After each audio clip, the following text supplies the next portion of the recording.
আমরা কোন রকম দুঃখ কষ্ট রাখবো না। আমরা সকল ভেদাভেদ ভুলে গিয়ে আমাদের এমপি মহোদয়ের নির্দেশে কিভাবে দাউদকান্দিকে আমরা স্মার্ট দাউদকান্দি নির্মাণ করতে পারি এবং দাউদকান্দি উপজেলা এমপি মহোদয় নিজের উপজেলা কিভাবে বাংলাদেশে শ্রেষ্ঠ উপজেলা হিসাবে আমরা নিজেদেরকে উপস্থাপন করতে পারি, এই লক্ষ্যে আমাদের কাজ করে যেতে হবে। নির্বাচন পূর্বে যে বিচ্ছিন্ন ঘটনাগুলো ঘটেছে এবং নির্বাচন পরবর্তীতে কিছু বিচ্ছিন্ন ঘটনা ঘটেছে, আমাদের এই সকল জয় পরাজয় দুঃখ কষ্ট বেদনা ভুলে গিয়ে সামনে স্মার্ট দাউদকান্দি কিভাবে আমরা বিনির্মাণ করতে পারবো আমাদের নবনির্বাচিত এমপি মহোদয়ের নেতৃত্বে, এই লক্ষ্যে আমাদের সকল ভেদাভেদ ভুলে গিয়ে এগিয়ে যেতে হবে। এটা আমার আপনাদের সকলের কাছে আমার অনুরোধ। আমাদের নির্বাচনের যে প্রতিদ্বন্দ্বিতা ছিল, এটা জননেত্রী শেখ হাসিনার প্রতি নির্দেশেই প্রতিদ্বন্দ্বিতা হয়েছে সম্পূর্ণ বাংলাদেশ, আপনারা জানেন। আমরা কোন রকম দুঃখ কষ্ট রাখবো না। আমরা সকল ভেদাভেদ ভুলে গিয়ে আমাদের এমপি মহোদয়ের নির্দেশে কিভাবে দাউদকান্দিকে আমরা স্মার্ট দাউদকান্দি নির্মাণ করতে পারি এবং দাউদকান্দি উপজেলা এমপি মহোদয় নিজের উপজেলা কিভাবে বাংলাদেশে শ্রেষ্ঠ উপজেলা হিসাবে আমরা নিজেদেরকে উপস্থাপন করতে পারি, এই লক্ষ্যে আমাদের কাজ করে যেতে হবে। আমি এই এমপি মহোদয়ের উদ্দেশ্যে বলি, আমাদের পূর্বের এমপি মহোদয়ের সাথেও আমি কাজ করেছি।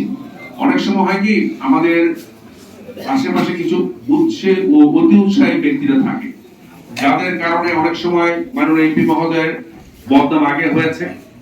তারপরে যেমন এই পরিষদের আজকে আমাদের পুরুষ ভাইস চেয়ারম্যান মহোদয় উনি আসেন নাই। উনি একটা আপনারা জানেন, এটাও একটি বিচ্ছিন্ন ঘটনা।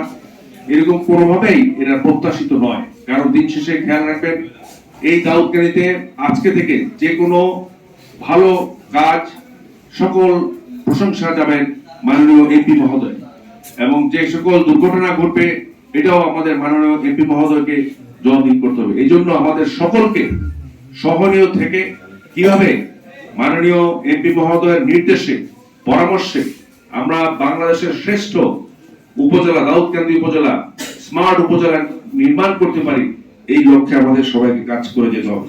আমি এমপি মহোদয়ের আমাদের একটি অনুরোধ, সবাই তো বিভিন্ন গাড়ি ঘোড়া চাইছেন, কেউ অ্যাম্বুলেন্স চাইছেন।